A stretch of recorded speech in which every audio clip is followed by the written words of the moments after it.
Iran से युद्ध को लेकर मीडिया रिपोर्ट में दावा किया जा रहा है कि ईरान से नया प्रस्ताव मिलने के बाद ट्रंप ने युद्ध में लौटने का फैसला टाल दिया है।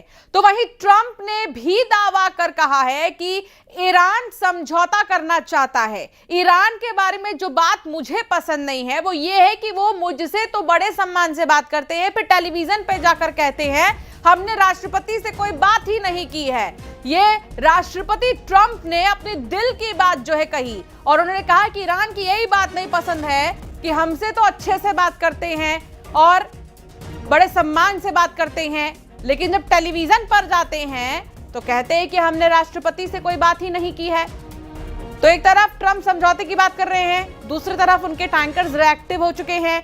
ईरान का ये कहना है कि हमारी राष्ट्रपति से कोई बातचीत हुई ही नहीं है, तो राष्ट्रपति ट्रंप का कहना है कि टेलीविजन पे कुछ और फोन पर कुछ है ईरान। तो फिलहाल ये मसला जो है अभी सुलझा नहीं है और दोनों ही देशों के बीच में समझौते को लेकर सवाल बरकरार है कि ये समझौता जो है आखिरी रूप कब लेने वाला है। ईरान से युद्ध को लेकर ट्रंप ने युद्ध में लौटने का जो फैसला है वो टाल दिया है। ट्रंप ये कह रहे हैं कि हम शांति चाहते हैं, हम पीस चाहते हैं, लेकिन ईरान की बात को लेकर ट्रंप का कहना है कि टेलीविजन पर कुछ और फोन पर कुछ ईरान है।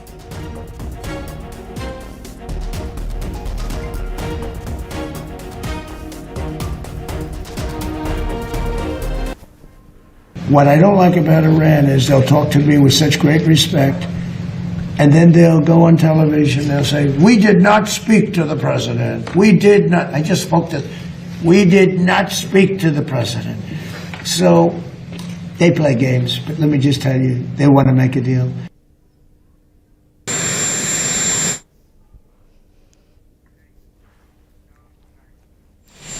तो 28 फरवरी को शुरू हुआ ईरान के खिलाफ अमेरिकी सैन्य अभियान ऑपरेशन एपिक फ्यूरी पर फुल स्टॉप लग चुका है। आज ऑपरेशन को खत्म करने का ऐलान किया गया है।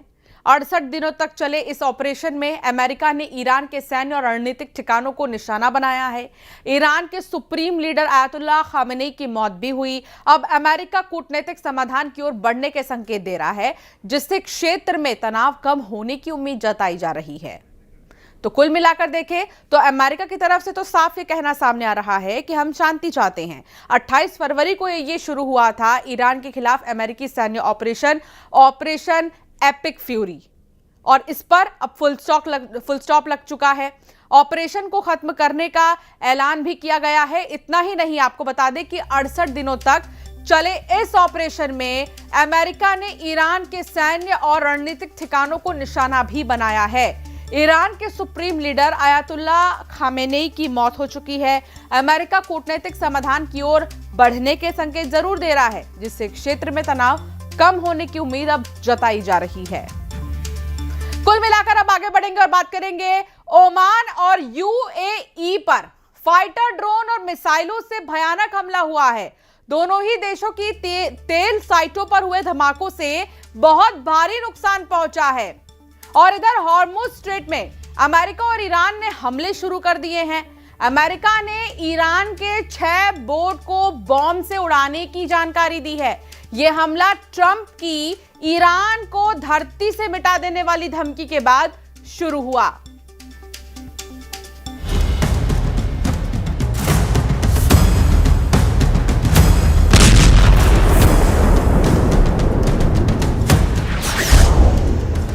जंगी जहाज से ईरान पर हमला फाइनल।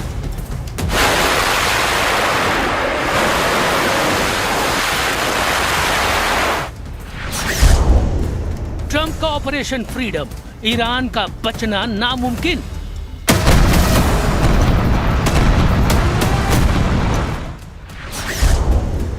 ट्रंप की धमकी, ईरान को हथियार देने वाले अब नहीं बचेंगे। ईरान के मिसाइल अलर्ट से खाड़ी में एयर इमरजेंसी।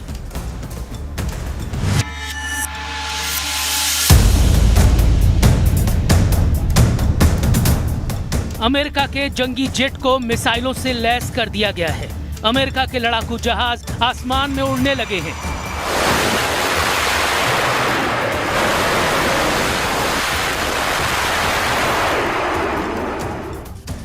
अमेरिका सबसे भयानक हमलों के लिए रेडी है, क्योंकि अब की बार ईरान ने हमलों की शुरुआत की है। ट्रंप को चैलेंज देकर ईरान ने संयुक्त अरब अमीरात को ड्रोन और मिसाइल हमलों से दहला दिया है। ईरान ने अमेरिकी नौसेना के युद्धपोत पर मिसाइल हमले का दावा तक किया है। ईरान की फार्स न्यूज एजेंसी ने बताया है कि जास्क के पास अमेरिकी नौसेना के जहाज पर 2 मिसाइलें गिरी हैं। रिपोर्ट में कहा गया है कि इस अमेरिकी युद्धपोत ने रिवॉल्यूशनरी गार्ड की चेतावनियों को नजरअंदाज कर दिया था, जिसके बाद मिसाइलों के धमाके किए गए।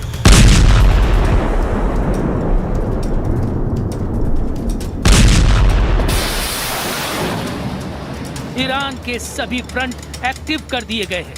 खाड़ी देशों और अमेरिका से ईरान टक्कर ले रहा है, तो इजराइल पर हिजबुल्लाह फाइटर ने धावा बोल दिया है।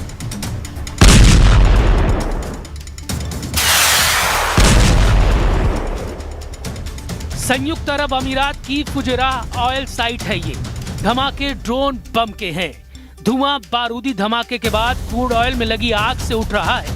यूएई ने जानकारी दी है कि उसके एयर डिफेंस सिस्टम ईरान के ड्रोन और मिसाइलों को रोक नहीं पा रहे हैं, जबकि यूएई ने अपने सभी एयर डिफेंस सिस्टम से अंधाधुंध मिसाइलों की बौछार कर ईरान के ड्रोन तूफान को रोकने का ऑपरेशन ऑन कर रखा है, क्योंकि ईरान की मिसाइल हमलों के अलर्ट से यूएई के 7 अमीरात में सायरन बज रहा है। फुजैराह मीडिया कार्यालय ने जानकारी दी है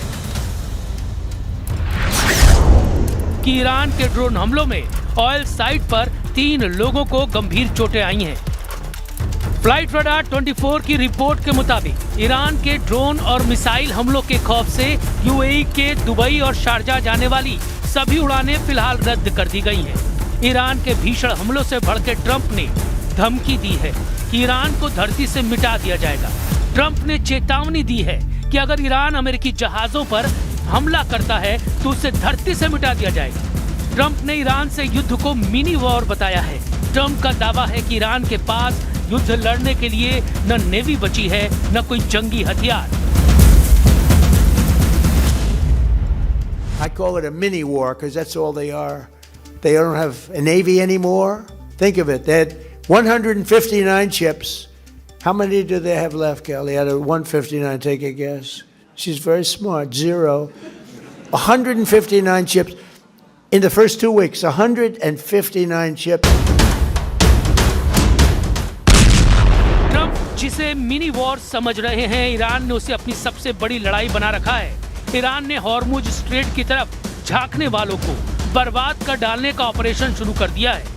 हॉर्मुज का नया नक्शा जारी कर ईरान ने पूरे इलाके में विस्फोटक लड़ाकू बोट्स की तैनाती कर दी है।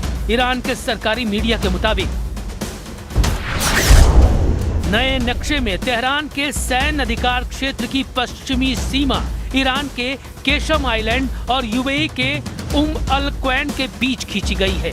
पूर्व की ओर ये सीमा ईरान के माउंट मुबारक और संयुक्त अरब अमीरात के फुजैराह को जोड़ने वाली रेखा तक फैली हुई है। रिवॉल्यूशनरी गार्ड्स के कमांडर यादुल्लाह चवानी ने इस रेंज में आने वाले दुश्मनों को जो धमकी दी है, उसे सुन लीजिए।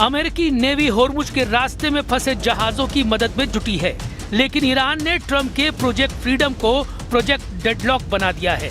ईरान ने आरोप लगाए हैं कि हॉर्मुज स्ट्रेट में अमेरिका ने 5 बेगुनाह नागरिकों की हत्या कर दी है।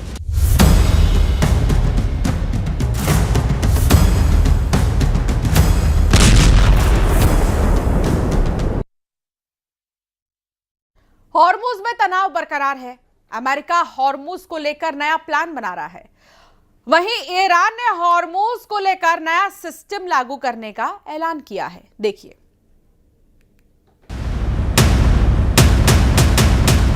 जबकि अमेरिकी एडमिरल ब्रैड कूपर ने दावा किया है कि हॉर्मुज में रिवॉल्यूशनरी गार्ड के 6 जहाजों को तबाह कर दिया गया है। अमेरिका ने उन बोट्स को निशाना बनाने का दावा किया जो तेल गलियारे में जहाजों पर हमले कर रही थी। मतलब हॉर्मुज में वॉर टेम्पर हाई है।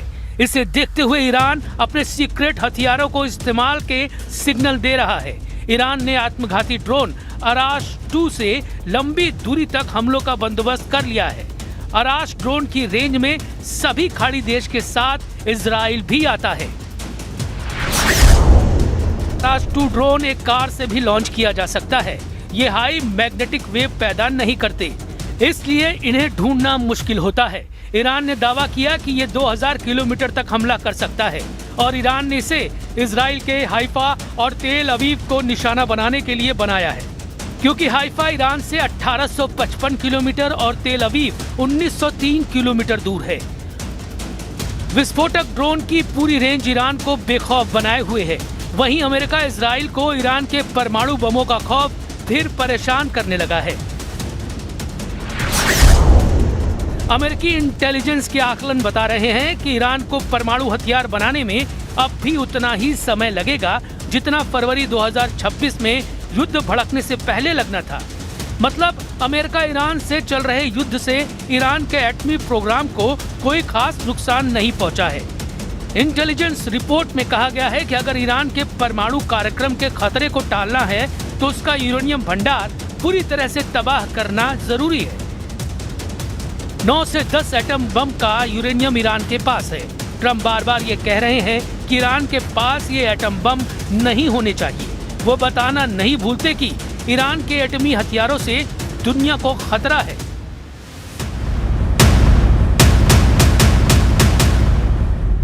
They have no radar, they have no nothing. They have no leaders, actually.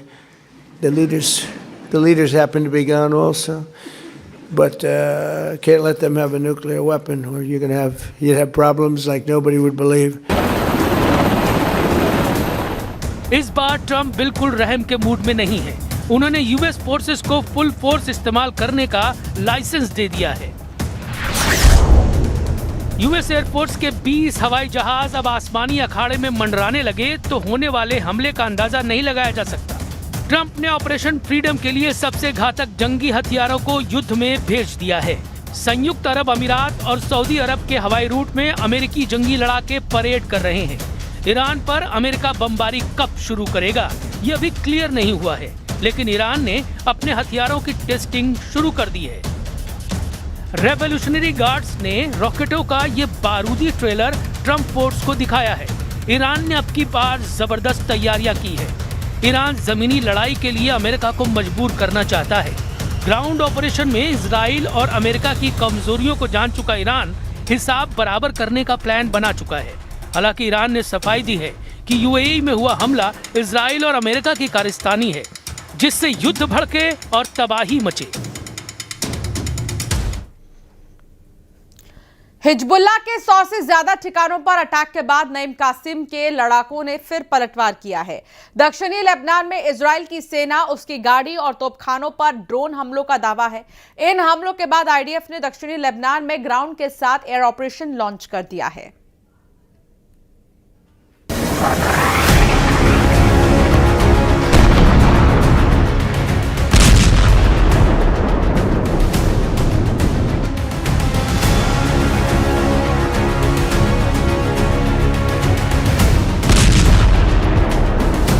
क्या ईरान ने जंग का ऐलान कर दिया?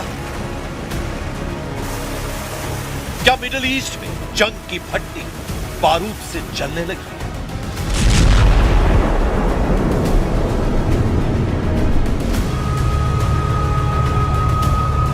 यूएई में तबाही का ट्रेलर दिखाकर क्या तेहरान ने इजराइल में तबाही का टाइम फिक्स कर दिया?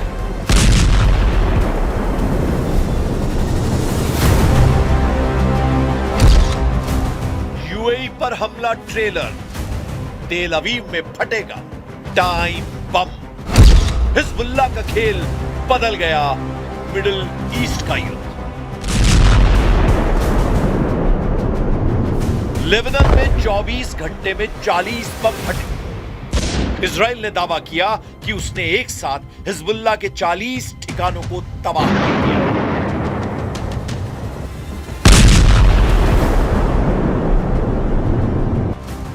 आईडीएफ अब तक हिजबुल्लाह के 150 से ज्यादा ठिकानों पर अटैक कर चुका है।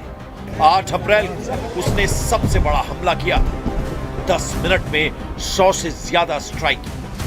27 अप्रैल को आईडीएफ ने पूर्वी लेबनान में बेका वैली और दक्षिणी लेबनान में जेबिल में हिजबुल्लाह के इंफ्रास्ट्रक्चर को निशाना बनाया। 2.5 साल जंग लड़ने के बाद भी इजराइल के हाथ खाली हैं। क्या हिजबुल्लाह का हथियार छीन पाए नेतन्याहू? क्या दक्षिणी लेबनान पर कब्जा कर पाए नेतन्याहू? क्या तेहरान को डरा पाए नेतन्याहू? इजराइल के सेना का दावा है कि अक्टूबर 2023 से अब तक उसने हिजबुल्लाह के 3,500 से ज्यादा ठिकानों पर हमले किए हैं। 1,000 से ज्यादा ऑपरेशन को अंजाम दे चुका है, जिसमें 800 से ज्यादा तो सिर्फ एयर स्ट्राइक है। सैकड़ों हिजबुल्लाह कमांडर्स को मार चुका है। उनकी मिसाइल और रॉकेट क्षमता को 80% खत्म कर चुका है। लेकिन पिछले हफ्ते ही हिजबुल्लाह ने इजराइल की सेना को चौंका दिया। हिजबुल्लाह के ड्रोन अटैक से आईडीएफ की बटालियन हक्का बक्का रह गई। इजरायली सेना की यूनिट में अफरा तफरी मच गई। ड्रोन अटैक को नाकाम करने के लिए आईडीएफ के सैनिक इधर से उधर भागने लगे।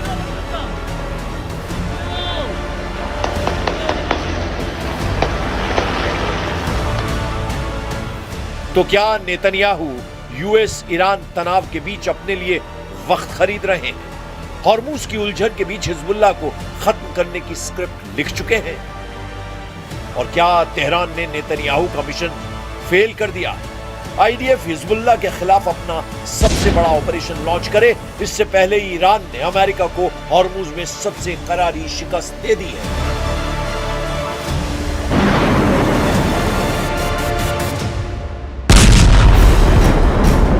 ईरान की मीडिया ने दावा किया कि हॉर्मुज स्ट्रेट से गुजर रहे अमेरिकी युद्धपोत पर 2 मिसाइलें दागी गईं। दावा किया गया है कि हमला तब हुआ जब अमेरिकी जहाज ने ईरान की चेतावनी को मानने से इनकार कर दिया। हालांकि कुछ घंटे बाद ही अमेरिका ने ईरान के दावे को खारिज कर दिया और किसी भी अटैक से इनकार किया। बाद में खबर आई कि ईरान के हमलों के बीच अमेरिका के 2 जंगी जहाजों ने हॉर्मुज को पार किया।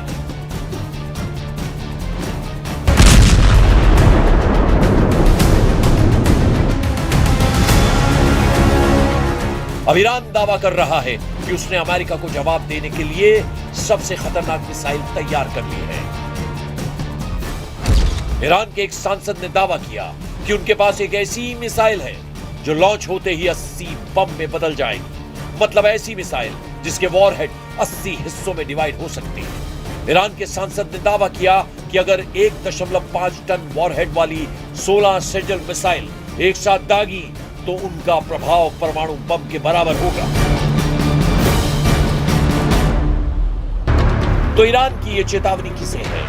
तेहरान की सेजल मिसाइल कहां गिरेगी? परमाणु बम के बराबर तबाही किस शहर में होगी? क्या यह मिसाइल इजराइल की राजधानी यरूशलेम में फटेगी? क्या पहले की ही तरह तेहरान फिर इस मिसाइल से तेल अवीव को टारगेट करेगा ताकि इजराइल को सबसे बड़ी चोट दे सके? या इजराइल के सबसे बड़े बंदर वाले शहर हाइफा में फटेगा? या रिशॉन लेजियन या पेटा टिकवा को टारगेट कर इजराइल को तबाह कर देगा? तेहरान से इजराइल के शहरों की दूरी करीब 1900 किलोमीटर है और ईरान के जिस सेजल मिसाइल का जिक्र किया उसकी रेंज 2000 से 2500 किलोमीटर है। इसमें 500 से 1500 किलो तक वॉरहेड फिट किया जा सकता है। इसकी रफ्तार 13 मैक यानी 16,000 किलोमीटर प्रति घंटा है। חזקה מאי פעם, וישראל תמיד חייבת להיות הרבה יותר חזקה מהאויבים שלנו. ולכן אני דוגל בשני עקרונות, התעצמות ועצמאות. ביחס להתעצמות, אנחנו רוכשים 2 טייסות של מטוסים חדישים, F-35 ו-F-15IA. तो क्या नेतन्याहू पहले ही जानते हैं कि वो हिजबुल्लाह के खिलाफ जितना तेज ऑपरेशन करेंगे तेहरान से उतनी ही जल्दी हमला होगा? इजराइल हमेशा जवाब देता है और जोरदार देता है।